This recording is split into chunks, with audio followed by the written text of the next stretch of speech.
আল্লাহ রসুল বলেন, তিন শ্রেণীর মানুষের সাথে কাল হাসরের ময়দানে আল্লাহ তাআলা কথা বলবেন না। তাদের দিকে রহমতের দৃষ্টিতে তাকাবেন না, তাদেরকে গুনাহ থেকে পরিষ্কার করে নিবেন না। ওয়ালাহুম আযাবুন আলীম, তাদের জন্য আল্লাহ তাআলা বেদনাদায়ক শাস্তির ব্যবস্থা করে রেখেছেন। কয় শ্রেণীর মানুষের জন্য? তিন শ্রেণীর মানুষের জন্য। কি কি শাস্তি? আল্লাহ তাদের সাথে কথা বলবেন না, তাদের দিকে রহমতের দৃষ্টিতে তাকাবেন না, তাদেরকে গুনাহ থেকে পরিষ্কার এবং পবিত্র করে নিবেন না। চতুর্থ নাম্বার, তাদের জন্য আল্লাহ তাআলা বেদনাদায়ক শাস্তির ব্যবস্থা করে রেখেছে। ইহুদি কাদেরকে বলা হয়? যারা হযরত মূসা আলাইহিস সালাতু ওয়াস সালামের অনুসারী, তাদেরকে বলা হয় ইহুদি। প্রশ্ন জাগে, আমরা মুহাম্মদুর রাসূলুল্লাহ সাল্লাল্লাহু আলাইহি ওয়াসাল্লামকে অনুসরণ করি, তারা ইহুদিদেরকে অনুসরণ করে। ইহুদিরা মূসা আলাইহিস সালাতু ওয়াস সালামকে অনুসরণ করে, তারা এক নবীকে অনুসরণ করে, আমরা আরেক নবীকে অনুসরণ করি। এতে অসুবিধাটা কি? আমরা তাদেরকে কাফের কেন বলি? এর উত্তরে আমরা বলবো, আমাদের নবী মুহাম্মদুর রাসূলুল্লাহ সাল্লাল্লাহু আলাইহি ওয়াসাল্লামের উপর শরীয়ত নাযিল হওয়ার পর পূর্ববর্তী সব শরীয়ত ক্যান্সেল হয়ে গেছে। সুতরাং বর্তমানে কেউ যদি মুহাম্মদুর রাসূলুল্লাহ সাল্লাল্লাহু আলাইহি ওয়াসাল্লামের শরীয়তকে অগ্রাহ্য করে পূর্ববর্তী কোন নবীর শরীয়তের যদি অনুসরণ করে, সঙ্গে সঙ্গে সে কাফের হয়ে যাবে। সে হিসেবে ইহুদি খ্রিস্টান এরা হলো কাফের। এরা হামলা চালাচ্ছে আমাদের ফিলিস্তিনের মুসলমান ভাইদের উপর। এদের কিছু আকীদা এবং দুশ্চরিত্রের কথা আমি আপনাদের সামনে তুলে ধরতে চাই। ইহুদিদের এক নাম্বার আকীদা হলো, আসমানের নিচে জমিনের ফিটের উপর একমাত্র ধর্ম আছে একটা, সেটা হলো মূসার ধর্ম। এটা তাদের আকীদা, বিশ্বাস। মূসার ধর্ম শুরু, মূসার ধর্ম শেষ, দ্বিতীয় কোনো ধর্ম নেই। এদের দ্বিতীয় নাম্বার আকীদা হলো, একজন মানুষ মৃত্যুবরণ করার পর পুনরায় এই পৃথিবীতে আসা সম্ভব। একজন মানুষ মৃত্যুবরণ করার পর পুনরায় এই পৃথিবীতে আসা সম্ভব। তাদের তিন নম্বর আকীদা হলো, প্রত্যেক শনিবার আল্লাহ তাআলা রেস্টে থাকেন, কোনো কাজ আল্লাহ করেন না। সেজন্য কোনো ইহুদিদের জন্য শনিবারে কাজ করা অবৈধ। আল্লাহ যেহেতু রেস্টে থাকেন, সেজন্য শনিবারে তারাও রেস্টে থাকেন। তাই তাদের ধর্ম মতে ইয়াউমুস সাbt তথা শনিবার এটা হলো ছুটির দিন। তাদের চতুর্থ নম্বর আকীদা, বিশ্বাস হলো, ইহুদি ব্যতীত আর পৃথিবীতে যত মানুষ আছে সব মানুষের সাথে জুলুম নির্যাতন করা জায়েজ, সব মানুষের সাথে মিথ্যা বলা জায়েজ, তাদের সাথে প্রতারণা করা জায়েজ, তাদের উপর জুলুম নির্যাতনের স্টিম রোলার চালানো জায়েজ, তাদের সাথে সুদি লেনদেন করাও জায়েজ এবং তাদের বিরুদ্ধে মিথ্যা সাক্ষী দেওয়াও জায়েজ। শুধু তাই নয়, তাদের এইটাও আকীদা, বিশ্বাস যে ইহুদি ছাড়া আর পৃথিবীতে যত মানুষ আছে এরা হচ্ছে কাল কিলাবি ওয়াল খানাজিরি ওয়াল বাহায়েম, তারা হলো কুত্তার মতো, শূকরের মতো, চতুষ্পদ জন্তুর মতো। এরা আমাদেরকে মুসলমান মনে করে না, এরা আমাদেরকে মনে করে কুত্তা। এরা আমাদেরকে মুসলমান মনে করে না, আমাদেরকে মনে করে শূকর। এরা আমাদেরকে মুসলমান মনে করে না, মানুষ মনে করে না, এরা আমাদেরকে মনে করে চতুষ্পদ জন্তু। এদের আরেকটা আকীদা হলো, কোন মানুষ 20 বছরে উপনীত হওয়ার পর যদি বিবাহ না করে, ফায়াস্তাহিকুল লানাতা, সে লানতের উপযুক্ত হয়ে যায়। শুধু তাই নয়, একজন ব্যক্তি লিমিট ছাড়া বিবাহ করা, এটা তাদের আকীদা। তার মানে 2 জন 4 জন 5 জন যা ইচ্ছা তাই বিবাহ করতে পারবে, এটা ইহুদিদের আকীদা। এই আকীদাগুলো লেখা আছে আল মাওসুআতুল মুয়াসসারা ফিল আদিয়ান ওয়াল আহযাবিল মুআসারা নামক কিতাবে। লেখকের নাম ডক্টর মানে আল জুহানি রাহিমাহুল্লাহ তাআলা। ইহুদিদের কিছু দুশ্চরিত্র আছে, হাতে গোনা কয়েকটি দুশ্চরিত্রের কথা আমি আপনাদের সামনে তুলে ধরতে চাই। এক নাম্বার দুশ্চরিত্র হলো মুনাফিকের যত চরিত্র আছে সব চরিত্র ইহুদিদের মধ্যে বিদ্যমান। ইহুদিদের মধ্যে মুনাফিকের সব চরিত্র বিদ্যমান। মুনাফিকের চরিত্র হলো মিথ্যা কথা বলা, মুনাফিকের চরিত্র হলো ওয়াদা ভঙ্গ করা, মুনাফিকের চরিত্র হলো আমানতের খিয়ানত করা। এই সব চরিত্র বিদ্যমান ইহুদিদের মধ্যে। পবিত্র কোরআনে আল্লাহ তাআলা বলেন, ফাবিমা নাকদিহিম মিসাকাহুম লা'আন্নাহুম ওয়াজআলনা কুলুবাহুম কাসিয়াহ। ইহুদিরা ওয়াদা ভঙ্গ করার কারণে আল্লাহ তাদের উপর লানত করেছেন। আমি আপনাদের কাছে জিজ্ঞেস করতে চাই, ওয়াদা ভঙ্গ করা মুসলমানের চরিত্র না মুনাফিকের চরিত্র? মুনাফিকের চরিত্র, মুনাফিকের সমস্ত চরিত্র ইহুদিদের মধ্যে বিদ্যমান। ইহুদিদের দ্বিতীয় নম্বর দুশ্চরিত্র হলো আল্লাহর সাথে বেয়াদবি করা। পবিত্র কোরআনে আল্লাহ তাআলা ইরশাদ করেছেন, লাকাদ সামিআ আল্লাহু কাওলাল্লাযীনা ক্বালু ইন্নাল্লাহা ফাকীরুন ওয়া নাহনু আগনিয়া। আল্লাহ তাআলা বলেন, তাদের কথা আল্লাহ তাআলা শুনেছেন যারা এই কথা বলেছেন আল্লাহ হলো দরিদ্র আর আমরা হলাম ধনী। আল্লাহ দরিদ্র, আমরা ধনী, এই কথা বলেছে ইহুদি। পৃথিবীর কোন ধর্মের মানুষ আল্লাহর সাথে এমন বেয়াদবি করেনি, একমাত্র করেছে ইহুদিরা। ইহুদিদের ৩ নম্বর দুশ্চরিত্র হলো নবীগণকে হত্যা করা। ইমাম ইবনুল কাইয়্যিম জাওজিয়া রাহিমাহুল্লাহ সুস্পষ্ট ভাষায় লিখেছে, উহুদের যুদ্ধে ইহুদিরা ১-২ জন নয় ৭০ জন নবীগণকে হত্যা করেছিল। কতজন নবীকে? ৭০ জন নবীকে হত্যা করেছিল। কারা? ইহুদিরা। ইহুদিদের ৪র্থ নম্বর দোষ চরিত্র হলো ভালো মানুষ যারা আছে এদেরকে হত্যা করা। পবিত্র কোরআনে আল্লাহ তাআলা বলেছেন, ওয়ায়াকতুলুনাল্লাযীনা ইয়া'মুরুনা বিল কিসতি মিনান নাস ফাবাশশিরহুম বিআযাবিন আলীম। ইহুদিরা হত্যা করেন তাদেরকে যারা ন্যায় পরায়ণতার নির্দেশ দেয়। ভালো মানুষ যারা আছে তাদেরকে হত্যা করা, এটা ইহুদিদের দুশ্চরিত্র। আল্লাহ বলেন, তাদেরকে বেদনাদায়ক শাস্তির সুসংবাদ দাও। ইহুদিদের আরেকটা দুশ্চরিত্র হলো আল্লাহর জমিনে ফাসাদ সৃষ্টি করা। পবিত্র কোরআনে আল্লাহ বলেছেন, ওয়ায়াসআউনা ফিল আরদি ফাসাদা। আল্লাহর জমিনে ফাসাদ সৃষ্টি করেন ইহুদিরা। ইহুদিদের আরেকটা দুশ্চরিত্র হলো মুমিন মুসলমান যারা আছে তাদের সাথে শত্রুতামি করা। পবিত্র কোরআনে আল্লাহ তাআলা বলেন, লাতাজিদান্না আশাদ্দান নাসি আদাওয়াতান লিল্লাযীনা আমানুল ইয়াহুদ ওয়াল্লাযীনা আশরাকু। ইহুদি এবং মুশরিক জাতি মুসলমান জাতির, মুমিন জাতির চরম শত্রু এই পৃথিবীতে এই 2 সম্প্রদায়। এক সম্প্রদায়ের নাম হলো ইহুদি, আর এক সম্প্রদায়ের নাম হলো মুশরিক। এবার আমি আপনাদের কাছে জিজ্ঞেস করতে চাই, এই পৃথিবীতে মুসলমানদের সংখ্যা কত? 200 কোটি মুসলমান এই পৃথিবীতে আছে, আর ইহুদিদের সংখ্যা হলো 1.25 কোটি। এই 200 কোটি মুসলমান যদি প্রস্রাব করে দেয়, এই 1.25 কোটি ইহুদি প্রস্রাবের ফেনায় উড়ে যাওয়ার কথা। এরপরেও এই পৃথিবীতে মুসলমানরা মার খাচ্ছে ইহুদিদের হাতে, কথা ঠিক কিনা? সারা পৃথিবীতে মুসলমানরা নির্যাতিত, নিপীড়িত, অবহেলিত কাফেরদের হাতে। এর পিছনে একাধিক কারণ রয়েছে। 1 নাম্বার কারণ হলো আমরা কোরআন সুন্নাহকে ছেড়ে দিয়েছি। যতদিন পর্যন্ত কোরআনকে আমরা আঁকড়ে ধরেছিলাম, সুন্নাহকে আঁকড়ে ধরেছিলাম, ততদিন পর্যন্ত সফলতা আমাদের হাতে ছিল। যেদিন থেকে কোরআন সুন্নাহকে আমরা ছেড়ে দিয়েছি, সেদিন থেকে পরাজয় বরণ করা আমরা আরম্ভ করে দিয়েছি।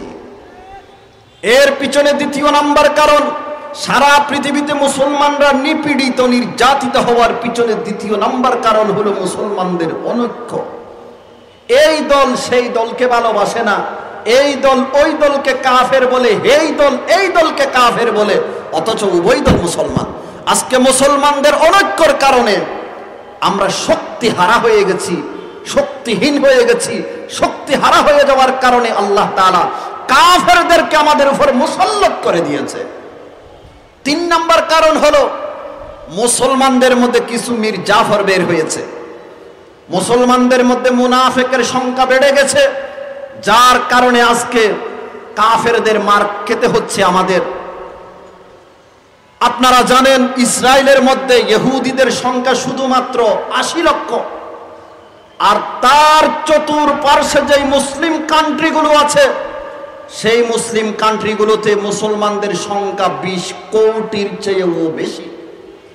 এরপরেও ইসরায়েলের সন্ত্রাসীরা আমাদের ফিলিস্তিনি মুসলমান ভাইদের উপর বর্বর হামলা চালানোর দূর সাহস পায় কোথায়? একমাত্র কারণ হলো আমরা মীর জাফর হয়ে বসে আছি, মুনাফিক হয়ে বসে আছি। উপরে উপরে মুসলমান, তলে তলে ইসরায়েলের সাথে সম্পর্ক। যতক্ষণ পর্যন্ত আমরা মুসলমান ঐক্যবদ্ধ না হব, যতক্ষণ পর্যন্ত আমাদের মধ্যে হাকিকি ঈমান, প্রকৃত ঈমানদার আমরা না হব, ততক্ষণ পর্যন্ত সফলতা আমরা চোখে দেখব না। আল্লাহ তাআলা পবিত্র কোরআনে সুস্পষ্ট ভাষায় বলেছেন, ওয়া আনতুমুল আ'লাউন ইন কুনতুম মুমিনিন, তোমরাই বিজয়ী, বিজয়ী তোমাদের হাতে, তবে কোনো কন্ডিশন ছাড়া নয়। একটা কন্ডিশন আছে, সেটা হচ্ছে তোমরা মুমিন হতে হবে। প্রকৃত অর্থে যদি তোমরা মুমিন হও, বিজয়ী তোমাদের হাতেই থাকবে ইনশাআল্লাহ। মুহতারাম হাজিরিন, আমার মূল আলোচনার দিকে আমি ফিরে যেতে চাই। পবিত্র কোরআনে আল্লাহ তাআলা ইরশাদ করেছেন, ওয়া আহাল্লাল্লাহুল বাই'a ওয়া হাররামার রিবা, আল্লাহ তাআলা ব্যবসাকে হালাল করেছেন, সুদকে হারাম করে দিয়েছেন। শ্রম দিয়ে রুজি রোজগার করা, এটা নবীগণের চরিত্র। হযরত আদম আলাইহিস সালাতু ওয়াস সালাম চাষাবাদ করতেন, নূহ আলাইহিস সালাম মিস্ত্রি ছিল, দাউদ আলাইহিস সালাম বর্ম বানাতেন, ইদ্রিস আলাইহিস সালাম দর্জি ছিল। আমাদের নবী মুহাম্মদুর রাসূলুল্লাহ সাল্লাল্লাহু আলাইহি ওয়াসাল্লাম পারিশ্রমিক নিয়ে ছাগল চরাতেন। হাদিস শরীফে আছে, বুখারী শরীফের হাদিস, মুহাম্মদুর রাসূলুল্লাহ সাল্লাল্লাহু আলাইহি ওয়াসাল্লাম ইরশাদ করেছেন, মা বাআসাল্লাহু নাবিয়্যান ইল্লা রাআল গনাম, যত নবী রাসূলকে আল্লাহ দুনিয়াতে প্রেরণ করেছেন সকলেই ছাগল চরাইছেন, সকলে ছাগল চরাইছেন। সাহাবায়ে কেরাম জিজ্ঞাসা করলো, ওয়া আনতা ইয়া রাসূলুল্লাহ, আপনিও কি ছাগল চরাইছেন? আল্লাহর রাসূল বলেন, নাম, আমিও ছাগল চরাইছি। কুনতু আরআহা আলা করারিত লি আহলি মক্কাতা, মক্কাবাসী যারা আছে মক্কাবাসীদের থেকে পারিশ্রমিক নিয়ে, মজুর নিয়ে আমি মুহাম্মদুর রাসূলুল্লাহ সাল্লাল্লাহু আলাইহি ওয়াসাল্লাম ছাগল চরাইতাম। এই ছোট ছোট কাজগুলো করে নবীগণ উম্মতদেরকে শিক্ষা দিয়েছেন, শ্রম দিয়ে রুজি উপার্জন করা এইটাই হচ্ছে ইজ্জতের কাজ, এইটাই হচ্ছে সম্মানের কাজ। আর রুজি উপার্জনের জন্য ভিক্ষাবৃত্তি করা, মানুষের কাছে হাত পাতানো, এর চেয়ে জিল্লতি পৃথিবীতে আর কিছু হতে পারে না। হাদিস শরীফে আছে, মুহাম্মদুর রাসূলুল্লাহ সাল্লাল্লাহু আলাইহি ওয়াসাল্লাম ইরশাদ করেছেন, কোন মানুষ যদি রুজি রোজগার করার জন্য ভিক্ষাকে নিজের পেশায় পরিণত করে, তাহলে কাল হাসরের ময়দানে সে এমন অবস্থায় উঠবে, তার চেহারাতে এক টুকরা মাংসও থাকবে না। আল্লাহ তাআলা বলেন, ওয়া আহাল্লাল্লাহুল বাই'a ওয়া হাররামার রিবা, আল্লাহ তাআলা ব্যবসাকে হালাল করেছেন, সুদকে হারাম করে দিয়েছেন। ব্যবসা হালাল হওয়ার জন্য ব্যবসায়ীর মধ্যে মৌলিক 3টা গুণ থাকতে হবে। ব্যবসা হালাল হওয়ার জন্য ব্যবসায়ীর মধ্যে মৌলিকভাবে কতটা গুণ থাকতে হবে? 3টা গুণ থাকতে হবে। 1 নাম্বার গুণ হলো সততা, 2য় নাম্বার গুণ হলো আমানতদারি, আর 3য় নাম্বার গুণ হলো ধোঁকাবাজি, প্রতারণা না করা। সততার সাথে যদি আপনি ব্যবসা করেন, দুনিয়াতেও আপনি ব্যবসার মধ্যে বরকত পাবেন, আর পরকালে আপনার হাসর হবে নবীগণের সাথে, শহীদগণের সাথে, সিদ্দিকগণের সাথে। হাদিস শরীফে আছে মুহাম্মদুর রাসূলুল্লাহ সাল্লাল্লাহু আলাইহি ওয়াসাল্লামের ইরশাদ করেছেন, ক্বালা রাসূলুল্লাহি সাল্লাল্লাহু আলাইহি ওয়াসাল্লাম, আত-তাজিরুস সাদুকুল আমিন মা'আন নাবিয়্যিনা ওয়াস-সিদ্দীকিনা ওয়াশ-শুহাদা আও কামা ক্বালা আন-নাবিয়্যু আলাইহিস সালাতু ওয়াস-সালাম। আল্লাহর রাসূল বলেন, সত্যবাদী আমানতদার ব্যবসায়ী তার হাসর হবে নবীগণের সাথে, সিদ্দিকগণের সাথে, শহীদগণের সাথে। আল্লাহ আমাদের ব্যবসায়ী ভাইদেরকে সততার সহিত ব্যবসা করার তৌফিক নসিব করুন। সততা আমানতদারি যদি আমরা বাস্তবায়ন করতে চাই, মিথ্যা পরিহার করতে হবে, সাথে সাথে মিথ্যা শপথ পরিহার করতে হবে। সততা আমানতদারি যদি আমরা বাস্তবায়ন করতে চাই, মিথ্যা পরিহার করতে হবে এবং মিথ্যা শপথও কি করতে হবে? পরিহার করতে হবে। মিথ্যা বলা কবিরা গুনাহ, মিথ্যা শপথ করা কবিরা গুনাহ। মিথ্যা শপথ করে যদি আপনি ব্যবসা করেন, কোনো লাভ আছে? ক্ষতি ছাড়া কোনো লাভ নাই। কি ক্ষতি? মিথ্যা শপথ করে বা মিথ্যা কথা বলে আপনি ব্যবসা করলেন, উপার্জিত সমস্ত সম্পদ হারাম। উপার্জিত সমস্ত সম্পদ হারাম। এই হারাম বক্ষণ করে আপনি যদি ইবাদত করেন, আল্লাহর কাছে দোয়া করেন, আপনার দোয়াও কবুল হবে না, ইবাদতও কবুল হবে না। সাথে সাথে হাদিস শরীফে আছে মুহাম্মদুর রাসূলুল্লাহ সাল্লাল্লাহু আলাইহি ওয়াসাল্লাম ইরশাদ করেছেন, যেই শরীর হারাম দ্বারা বর্ধিত হয়েছে, ফান্নারু আউলা বিহি, সেই শরীর জাহান্নামের উপযোগী বেশি। হারাম বক্ষণ করে আপনার শরীর যদি বর্ধিত হয়, রক্ত মাংস যদি আপনার শরীরে আসে হারাম বক্ষণের মাধ্যমে, কাল হাসরের ময়দানে জাহান্নাম আপনার জন্য অবধারিত। ব্যবসা হালাল হওয়ার জন্য ব্যবসায়ীর মধ্যে মৌলিকভাবে তিনটি গুণ থাকা দরকার। এক নাম্বার কি বলেছিলাম? সততা। দ্বিতীয় নাম্বার আমানতদারি। সততা আর আমানতদারি বাস্তবায়ন করতে গেলে মিথ্যা পরিহার করতে হবে, সাথে সাথে মিথ্যা শপথ পরিহার করতে হবে। আমাদের সমাজে অনেক ব্যবসায়ী ভাইরা আছে যারা কাস্টমারের সাথে কথায় কথায় মিথ্যা কথা বলে। একটা পণ্য ক্রয় করেছে 700 টাকা দিয়ে, আর কাস্টমারের মধ্যে আস্থা সৃষ্টি করার জন্য তাকে বলতেছে যে আল্লাহর কসম করে বলছি আমার 1000 টাকা কিনা আছে, আর 50 টাকা যদি বাড়াই না দেন তাহলে আমি কি করে চলবো। এই যে মিথ্যা কথা বলেছেন, মিথ্যা কথা বলার মাধ্যমে যেই টাকা পয়সা আপনি উপার্জন করেছেন তা সম্পূর্ণ হারাম, তা সম্পূর্ণ হারাম। আর মিথ্যা শপথের পরিণাম সম্পর্কে আমাদের জানা না থাকার কারণে আজকে আমাদের ব্যবসায়ী প্রতিষ্ঠানগুলোতে মিথ্যা কথা এবং মিথ্যা শপথ রন্ধে রন্ধে ঢুকে পড়েছে। আমি হাতে গোনা কয়েকটা পরিণাম আপনাদের সামনে তুলে ধরতে চাই। মিথ্যা শপথ করে যদি আপনি ব্যবসা করেন, এক নাম্বার পরিণাম হলো সেটা কবিরা গুনাহ। হাদিসে আছে আল্লাহ পাকের নবী বলেন, ক্বালা রাসূলুল্লাহি সাল্লাল্লাহু আলাইহি ওয়াসাল্লাম, আল কাবাইরু আল ইশরাকু বিল্লাহি ওয়া উকুকুল ওয়ালিদাইনি ওয়া কাতলুন নাফসি ওয়াল ইয়ামিনুল গামুস আও কামা ক্বালা আন-নাবিয়্যু আলাইহিস সালাতু ওয়াস সালাম। আল্লাহর রাসূল বলেন, কবিরা গুনাহ হলো শিরিক গুনাহ করা, মা বাবার নাফরমানি করা, 3 নাম্বার হলো অন্যায়ভাবে হত্যা করা, 4 নাম্বার হলো আল ইয়ামিনুল গামুস। আল ইয়ামিনুল গামুসের অর্থ হলো মিথ্যা শপথ করা। আরেকজনের সম্পদ মিথ্যা শপথ করে আত্মসাৎ করা, তার নাম হলো আল ইয়ামিনুল গামুস। তাহলে মিথ্যা শপথের মাধ্যমে অপরের টাকা নিজের পকেটে ঢুকানো এটা কবিরা গুনাহ। যতক্ষণ পর্যন্ত তওবা না করবেন না, এই কবিরা গুনাহ মাফ হবে না। তওবা করা ছাড়া যদি আপনি ইন্তিকাল করেন, জাহান্নাম আপনার জন্য অবধারিত। আরেক হাদিসে আছে আল্লাহ পাকের নবী বলেন, ক্বালা রাসূলুল্লাহি সাল্লাল্লাহু আলাইহি ওয়াসাল্লাম, সালাসাতুন লা ইউকাল্লিমুহুমুল্লাহু ইয়াওমাল কিয়ামাহ ওয়া লা ইয়ানজুরু ইলাইহিম ওয়া লা ইউযাক্কিহিম ওয়া লাহুম আযাবুন আলীম।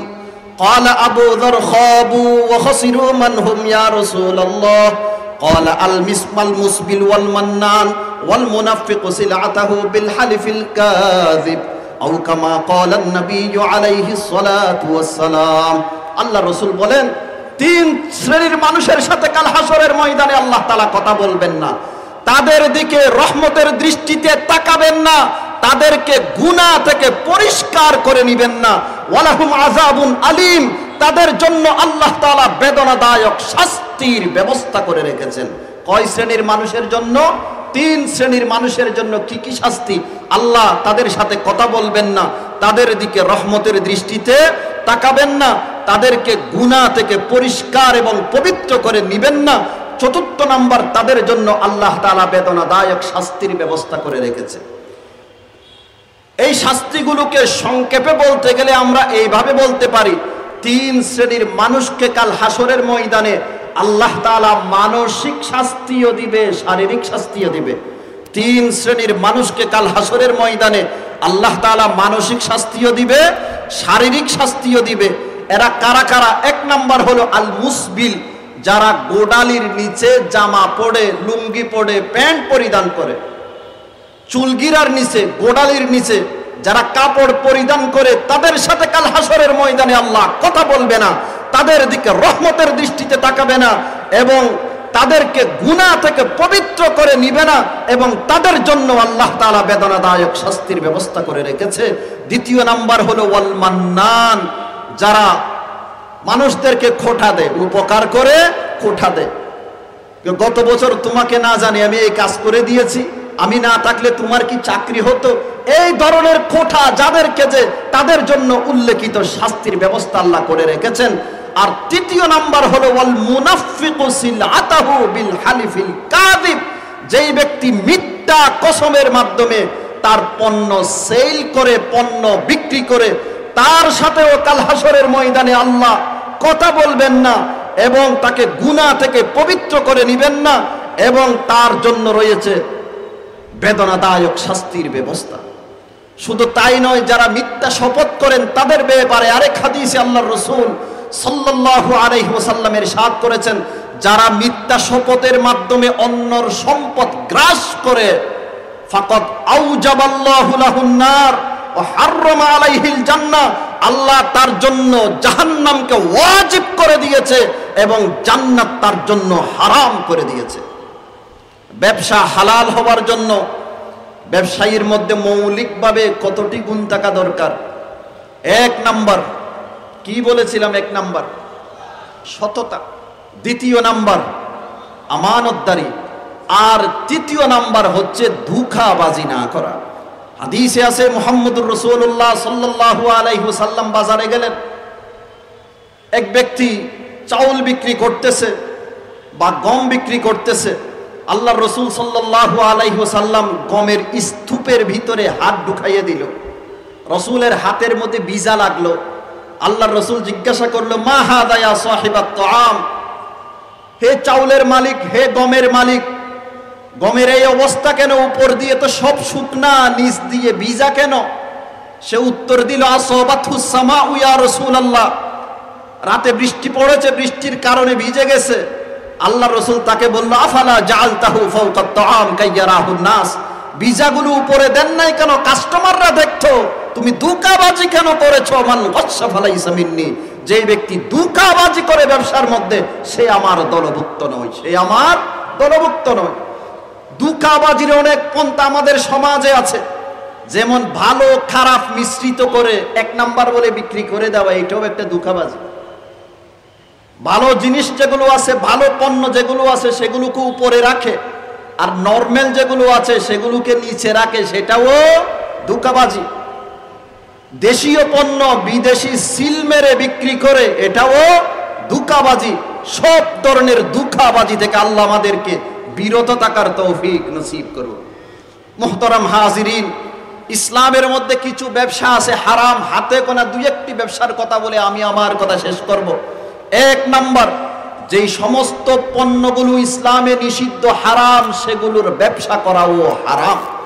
যেই সমস্ত পণ্যগুলো ইসলামে নিষিদ্ধ, সেগুলোর ব্যবসা করা হারাম। হাদিসে আছে, আল্লাহর রাসূল বলেন, ইন্নাল্লাহা ওয়া রাসূলুহু হাররামাল খামরা, আল্লাহ এবং আল্লাহর রাসূল সাল্লাল্লাহু আলাইহি ওয়াসাল্লাম মাদক হারাম করে দিয়েছেন, মৃত জীব হারাম করে দিয়েছেন, শূকর হারাম করে দিয়েছেন, মূর্তি বিক্রি করা, এগুলোর বিজনেস করা আল্লাহ এবং আল্লাহর রাসূল হারাম করে দিয়েছেন। নাম্বার 2, 1 নাম্বার কি বলেছিলাম? যেই সমস্ত পণ্য ইসলামে নিষিদ্ধ সেগুলো বিজনেস করা, সেগুলোর ব্যবসা করা হারাম। দ্বিতীয় নাম্বার হলো গুদামজাত ব্যবসা করা ইসলাম ধর্মে হারাম। তার মানে আমাদের সমাজে কিছু ব্যবসায়ীরা আছে, নিত্য প্রয়োজনীয় পণ্য যেগুলো আছে, খাদ্যদ্রব্য যেগুলো আছে, যেমন পেঁয়াজ, রসুন, এরপর মরিচ, তেল, এগুলোকে তারা গুদামের মধ্যে স্টক করে রাখে। বাজারে যখন সংকট দেখা দেয় তখন চড়া মূল্য দিয়ে বিক্রি করে। সেটাকে আরবিতে বলা হয় ইহতিকার, গুদামজাত ব্যবসা। সেটা ইসলাম ধর্মে হারাম। আজ থেকে 1400 বছর পূর্বে মুহাম্মদুর রাসূলুল্লাহ সাল্লাল্লাহু আলাইহি ওয়াসাল্লাম এই ব্যবসাকে হারাম করে দিয়েছে। বর্তমানে আমাদের সমাজে ব্যবসায়ীদের 30 জন 40 জন সিন্ডিকেট তৈরি হয়ে বার্মা থেকে পেঁয়াজ আসে, ইন্ডিয়া থেকে পেঁয়াজ আসে, সেগুলোকে গুদামজাত করে রাখে। সব পেঁয়াজগুলো কিনে একেবারে গুদামজাত করে রাখলো। 3-4 দিন পর, 1 সপ্তাহ পর বাজারের মধ্যে যখন পেঁয়াজ সংকট দেখা দিল, 30 টাকার পেঁয়াজ তারা 90 টাকা দিয়ে বিক্রি করে। একদিনে আঙ্গুল ফুলে কলা গাছ। এই ব্যবসাটাকে ইসলাম ধর্ম আজ থেকে 1400 বছর পূর্বে হারাম করে দিয়েছেন। হাদিস শরীফে আছে, আল্লাহর রাসূল সাল্লাল্লাহু আলাইহি ওয়াসাল্লাম ইরশাদ করেছেন, যারা গুদামজাত ব্যবসা করে বিইসাল আব্দুল মুহতাকির, ওই ব্যবসায়ীর মতো খারাপ মানুষ আসমানের নিচে জমিনের পিঠের উপর আর কেউ নেই। আরেক হাদিসে আছে, মুসলিম শরীফের হাদিস, আল্লাহর রাসূল বলেন, ক্বালা রাসূলুল্লাহি সাল্লাল্লাহু আলাইহি ওয়াসাল্লাম আল মুহতাকিরু মালউন আও কামা ক্বালা নবী আলাইহিস সালাতু ওয়াস সালাম। আল্লাহর রাসূল বলেন, যারা গুদামজাত ব্যবসায়ী করে তারা হলো লানত প্রাপ্ত। আরেক হাদিসে আছে, আল্লাহর রাসূল বলেন, ক্বালা রাসূলুল্লাহি সাল্লাল্লাহু আলাইহি ওয়াসাল্লাম লা ইয়াহতাকিরু ইল্লা খাতি আও কামা ক্বালা নবী আলাইহিস সালাতু ওয়াস সালাম। আল্লাহর রাসূল বলেন, অপরাধী ছাড়া এই পৃথিবীতে গুদামজাত ব্যবসা আর কেউ করতে পারে না। একমাত্র অপরাধী যারা, তারাই এই পৃথিবীতে গুদামজাত ব্যবসা করে। আর অপরাধীকে আরবিতে বলা হয় খাতি। খাতি এটা সাধারণ শব্দ না, যেই খাতি শব্দটাকে আল্লাহ তাআলা পবিত্র কোরআনে ধর্মদ্রোহী যারা আছে, ফিরআউন, হামান, তাদের ব্যাপারে আল্লাহ ব্যবহার করেছেন, ইন্না ফিরআউনা ওয়া হামানা ওয়া জুনুদাহুমা কানু খাতিইন। ফিরআউন, হামান, তাদের সৈন্য যারা আছে, আল্লাহ বলেন তারা অপরাধী ছিল। যেই শব্দটাকে আল্লাহ তাআলা পবিত্র কোরআনে ধর্মদ্রোহীদের ব্যাপারে ব্যবহার করেছেন, একই শব্দটাকে মুহাম্মদুর রাসূলুল্লাহ সাল্লাল্লাহু আলাইহি ওয়াসাল্লাম গুদামজাতকারী ব্যবসায়ী যারা আছে তাদের ক্ষেত্রে ব্যবহার করেছেন। লা ইয়াহতাকিরু ইল্লা খাতি, অপরাধী ব্যতীত এই পৃথিবীতে গুদামজাত ব্যবসা আর কেউ করতে পারে না। আরেক হাদিসে আছে, আল্লাহর রাসূল বলেন, মুসলমানের দ্রব্যমূল্য বৃদ্ধি করার জন্য কেউ যদি কালো হাত বাড়িয়ে দেয়, মুসলমানের দ্রব্যমূল্য বৃদ্ধি করার জন্য কেউ যদি বাম হাত বাড়িয়ে দেয়, কেউ যদি কালো হাত বাড়িয়ে দেয়, কানা হাক্কান আলাল্লাহ, আল্লাহর উপর দায়িত্ব হয়ে যায় কাল হাসরের ময়দানে তাকে জাহান্নামের আঙ্গারার উপর বসানো। আল্লাহর উপর দায়িত্ব হয়ে যায় তাকে জাহান্নামের স্তূপের উপর বসানো।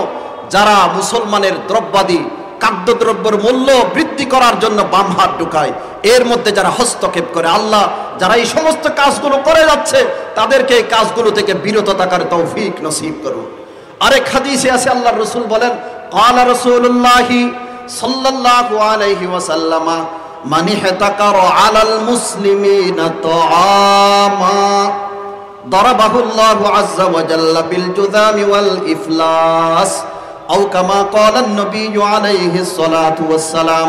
আল্লাহ রাসূল বলেন, যে ব্যক্তি মুসলমানের খাদ্যদ্রব্য এগুলোকে গুদামজাত করে রাখে, বাজারে সংকট দেখা দিলে ছড়া মূল্যে বিক্রি করার জন্য, আল্লাহ পাক রব্বুল আলামিন তাকে কুষ্ঠ রোগে আক্রান্ত করবে এবং তাকে দারিদ্রতা দিয়ে আক্রান্ত করবে।